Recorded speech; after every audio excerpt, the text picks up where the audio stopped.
Some of you mentioned in my last video how the College of Winterhold never grabbed your attention, that Winterhold itself was this area with nothing particularly interesting about it. But hey, at least they had the entire Mage's questline. The Pale is, in my opinion, the area the least explored by the developers of Elder Scrolls Skyrim. A lot of the land is empty, completely inhospitable. The capital is the least interesting, I would say, and most of the settlements in this area would be lucky if the Dragonborn would at least pay them a visit once a playthrough. But because the land is so barren, because most players wouldn't be caught dead exploring these vast frozen wastelands, there are many fun things that a dedicated explorer might find that many of you might have completely missed. I have found 10 things that you probably didn't know about the area in Skyrim that is shaped like a boot. Let's do it. Number 1.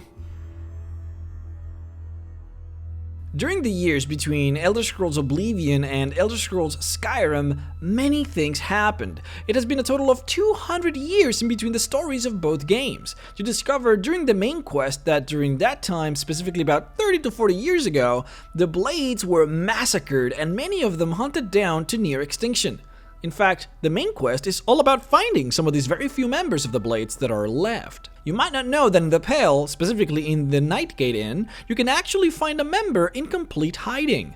Inside of the inn, you will find an NPC named Fulltime, a sour man that apparently is drinking his past away, specifically trying to forget a lifetime of very bad memories. Of course, we're not told anything about him, but the only bit of information that the game allows us to gather is the fact that hidden in his waist is the very rare Blade's Sword, a type of weapon only worn by the specific now extinct organization. There are only 7 locations in the whole game where one can gather a sword like this one, and every single one of those locations are from either the Blades compound or from a Blades member, letting us know the true secret of Fulltime, that he is indeed a member in hiding. Number 2.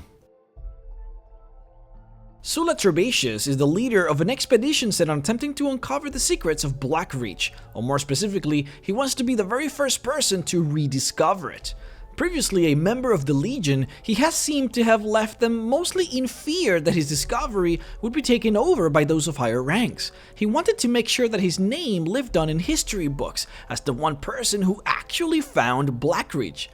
It was because of this very reason that he went out of his way to make sure that the College of Winterhold would not know of his expedition. In his crew manifest, you can see that he attempted to hire mages specifically not affiliated with the guild, a factor that took him a lot of effort. As his crew members started dying, he showed many times over that he didn't care. He only wanted to find Blackreach regardless of how many lives were lost and what it costed him. At the very end, when there is only him and his bodyguard, they fight to the death. That's how badly Sula wanted to discover Blackreach, and how much he was afraid that someone else might co-opt him out of his findings. When you delve deeper into his storyline though, you will find a couple of crazy secrets. There are 2 things that are incredibly interesting about his small storyline. The first one being that it seems entirely possible that Sula might have actually ended up killing the mage that he hired for the expedition and torturing her for information. If you explore the dungeon, you might find a deceased member, Valley, who apparently is laying on a torture bed filled with blood. At first, it is very easy to believe that the Falmer would have done this, as it is indeed what the quest leads us to believe at first. However, if you explore the room, you will happen upon the knapsack of Sula, alongside the Legion helmet that Sula later on shows not to be wearing.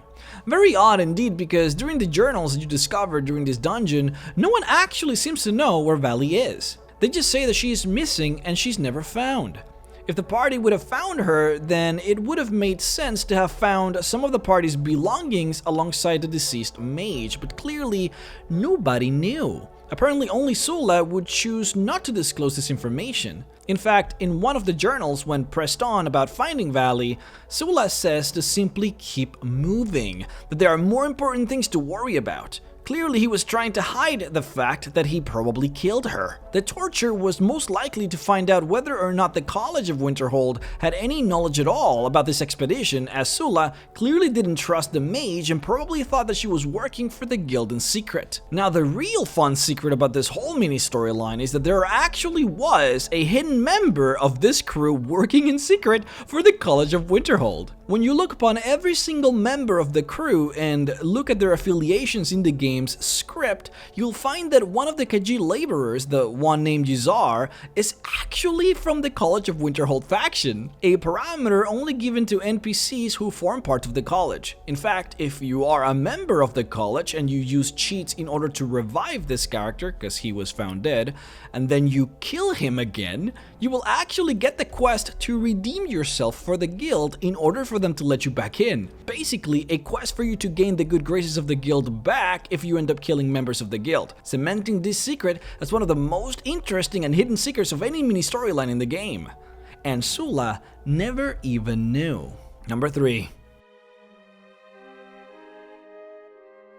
The Hall of the Vigilant used to be a very small settlement with nothing of value and no true importance, just a place where the Vigilants of Stendarr would convene and hang out. If you have the Dawnguard expansion, the place will be completely destroyed by vampires, leaving only debris and fire, not allowing you, the player, to see how it used to look like before you downloaded the DLC. You may not know that if you come in early enough in the story, you can actually access the place how it used to look like before the Dawnguard expansion was installed.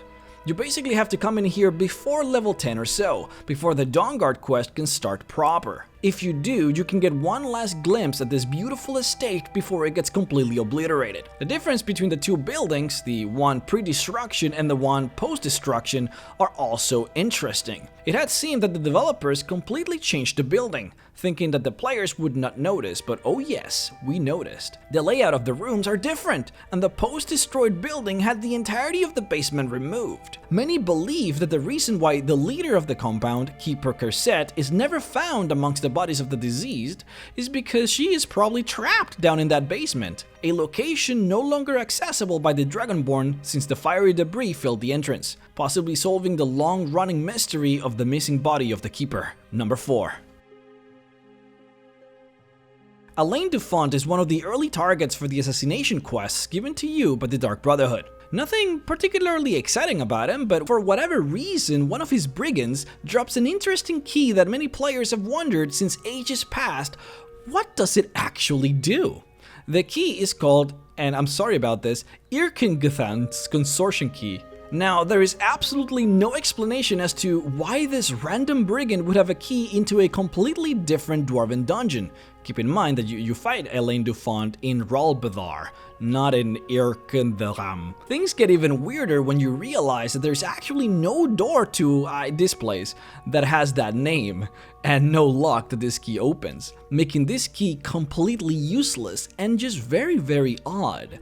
When you grab it, you cannot drop it as it is considered a quest item. It'll be with you until the end of days, without any use whatsoever. It is very likely that the developers actually messed up the dungeon names. Not just that, but it must have been early in the development since clearly they didn't even end up using it and didn't know what names they were going with to be adopting for the later stages of the dungeon. Some people believe that the most likely scenario here was that the key was supposed to open a gate further into the dungeon, leading to a section called Ralbethar Deep Market, a place that does actually exist. It is very likely since the word market and the word consortium could be considered similar and maybe even interchangeable, possibly solving this long-lasting riddle. Number 5. The Mammoth Graveyard is one of the many unmarked locations in the Pale.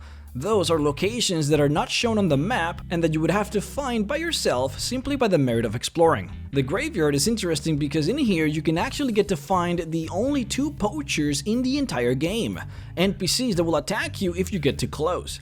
Interesting that there are a lot of hunters in all of Skyrim. Killing them is considered a crime and will get you attacked and thrown into prison by the guards of each of the holds. Poachers, on the other hand, though, you can kill with impunity.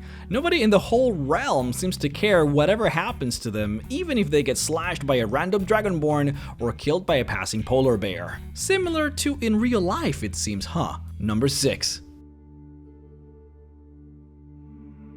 The Dwarven Dungeon of Irkentham is cool as it is, because it is the place where the Thieves Guild questline crescendos. It is in here where you can face off with Mercer Frey for both the Eyes of the Falmer and the fabulous Skeleton Key. You might not know that inside of the Dwarven Keep, in a solitary room that appears to have already been looted, you can actually find a secret message written on the wall, something very easily missed. At first glance, it looks like some kind of glitch, and on a closer look, maybe some kind of rune or secret message scratched onto the wall. In reality, it is indeed a message, one written to you by Mercer Frey, and it reads, "One step ahead," and it is signed by Mercer. Mercer Frey has always delighted himself in feeling superior, and that's the case here as well, making the player believe that there is some grander purpose to the scribble, maybe some undefined hidden meaning or clue, when in reality, it is very simply a taunt written backwards, something that when discovered is supposed to infuriate the player, as one is bound to feel silly discovering its true purpose. You also might not know that the eyes of the Falmer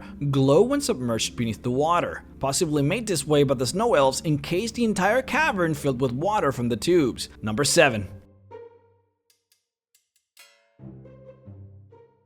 When making your way north of Whiterun into the beautiful landscape across the hills, you may find the Cart of Cicero, of course as we all know, carrying the Night Mother inside. A small quest is given to the Dragonborn, basically to go and convince the farmers in Loria's farm to help him fix the wagon. Now, things can go an interesting and opposite way, where the farmer can convince the Dragonborn to instead call the guards and detain Cicero, possibly because the guy is clearly demented, and who knows what he's carrying inside of that crate. Now, the quest is not really important, you only get some gold pieces either way, and whether or not you decide to help Cicero doesn't actually change anything. So all in all, it's one of those quests that are just there in case you come across it, but are easily forgettable. What you might not know is that if you actually side with the farmer and you indeed call the guards on Cicero, Cicero actually ends up murdering the farmer later on during the quest line. If you do this and you go through the Dark Brotherhood quest line up until he shows up in the cave, you can go back to Loria's farm and find the couple simply dead on the floor.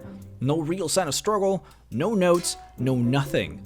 They're just simply dead without any leads or clues. However, Cicero will allude to saying that he showed those guys that didn't help him what they deserved. Number 8.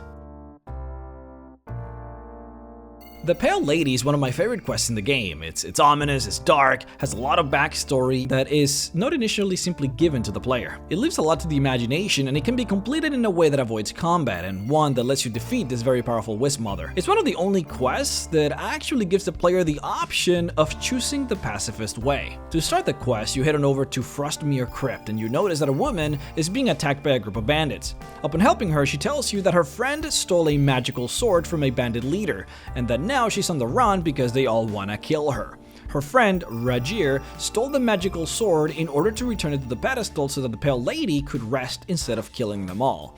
Apparently because removing the sword from the pedestal awoke her and she is now pretty pissed. What's actually interesting about this girl, though, and Rajir, is that they actually come from a completely different bandit group and have been traveling from bandit group to bandit group serving different leaders. Previously, they were part of an upcoming mutiny that was supposed to happen all the way down in White River Watch, that dungeon directly east of Whiterun. When you go into that dungeon, you can actually find, if you sneak in, that the bandits in here are conspiring in order to kill the bandit leader. It had seemed that this is not the first time that the bandits within this group tried to kill him, as previously Asa and Rajir attempted to as well, but failed and were forced to run away. Whatever makes Javier so bad that everyone wants to mutiny against him is unknown. However, if having his blind uncle take watch at the entrance is any indication of his decision-making skills, then I guess it becomes pretty obvious why some people would choose to leave, though it does seem that for Asa, desertion and mutiny is in the blood. Number 9.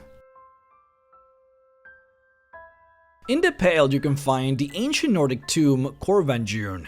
You enter it as part of the Civil War questline in order to obtain the famous Jagged Crown. The sad bit is that they never really tell you much about the actual king that wears the crown. They just tell you that the crown will help decide who will be the new High King of Skyrim and that it is significant. You might not know that King Borgas, the actual deceased wearer, is one of the most important kings of Skyrim's history. Yes, this is one of those lore sections, but trust me, this guy is actually cool.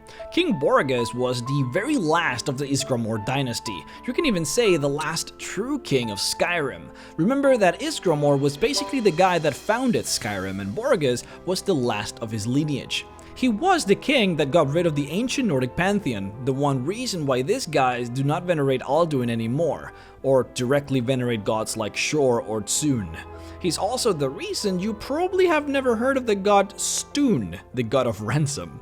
He got rid of his old pantheon and instead changed it to the now well-known divines. Imagine how badass and cool this king would have to be in order to convince Nords to get rid of their religion and instead adopt a new one, something that is crazy to think about nowadays. During the reign of King Borgas, Skyrim literally dominated half the world. You might not know that Skyrim actually had conquered Morrowind, High Rock, and basically half of Cyrodiil by the time Borgas passed away. In fact, the reason Skyrim is so small now was because when this guy passed away, nobody could decide on who to name king. Nobody could compete with King Borgas, and with no successor to Ysgramor. It all became a big problem. This is where the War of Succession started, basically a lot of civil wars that destroyed the kingdom and allowed Morrowind and High Rock to fight and earn their lands back. Also, you might not know that the only reason King Borgas actually died was because Skyrim and Cyrodiil were on their way to completely destroy and invade the Wood Elves in Valenwood. The Wood Elves used one of their secret abilities you do not see in the game Skyrim but that Wood Elves most definitely have, a secret ability called the Wild Hunt. Basically, Wood Elves can, after doing some rituals, literally become monsters. In fact, it is believed that every single monster in this world can trace its lineage back to a Wood Elf who transformed into it thanks to this ritual called the Wild Hunt. The Wood Elves preemptively killed King Borgas by sending Wood Elf monsters to kill him. Then King Borgas was sent back to Skyrim as a dead man and buried in secret. That's why nobody really knew where the Jagged Crown was located. They didn't want his dead body to ever be found. Number 10. The Wreck of the Brinehammer is a location north of the Pale by the Sea of Ghosts, where the Dragonborn can find a destroyed ship and possibly loot some contents from the inside. This wreck is particularly interesting because there is no lore about it, no history, and no tale to tell when it comes to how did this ship actually ended up here. Now, of course, the common sense reason can simply be that the waves forced the ship closer to shore than it wanted, and ended up simply crashing into the rocks, completely destroying it. But since when are we satisfied with Occam's razor in the world of Skyrim, especially in this channel? The simplest answer is never truly the correct one. You might not know that you can actually find some of the treasure of the Brinehammer farther back deep in the waters of the sea. It's very difficult to find, but in there you can find a collection of crates and a treasure chest sunken deep into the ground. How close this unmarked location is to the wreck leads us to believe that it is indeed part of the luggage from the Brinehammer. The loot from the chest is not particularly interesting as it only holds leveled loot, randomized stuff with no basis in canon. What's of note though is that there is always one item in that chest that is not random. An item that always shows up. That item is the legendary book Sithis. Now this book will only appear to those that are part of the Dark Brotherhood. If you haven't joined with the Brotherhood, the book will literally not show up to you, generally speaking. Why do I say generally speaking? Because that rule is broken for this one chest. Isn't that interesting? If you haven't gotten the Dark Brotherhood questline and you go into a place that's supposed to hold this book, the book will simply not be there. And if you do have started the questline, then the book will be there. It's almost as if Sithis will only reveal herself to those she favors. Now that rule does not apply for this chest, which in itself is very interesting. Sithis, the book, will always be here in this treasure chest. That means, following the logical lore conclusion, that for this book to have been here in this chest in the first place means that someone on that ship must have been a member of the Brotherhood, since the book only appears to those in the organization. This gives us a clue. Okay, look, there is literally no reason why the developers would have put this book in here unless it was important, especially when you consider the very specific trigger in the game that allows us even access to the book in the first place. There are only 5 locations in the entire game where you can find this book, coupled with the fact that the game's trigger for you to access the book means that this book being here right now means something. And that something probably is that the reason this ship crashed was because a Brotherhood member inside wanted someone in that ship dead. Hope you'll enjoy this video, and special thanks to my Patreon supporters Anthony Dial, Wyatt Curlin, Toby Oliver, Dylan Baker, Casey Butler, and Derek Miller for supporting me at the $25 level. If you want to help as well, then be sure to head on over to patreon.com/MrRhexx. Thank you so much for watching, and get hype for someday, maybe possibly being alive for Elder Scrolls 6. Have a nice week, y'all.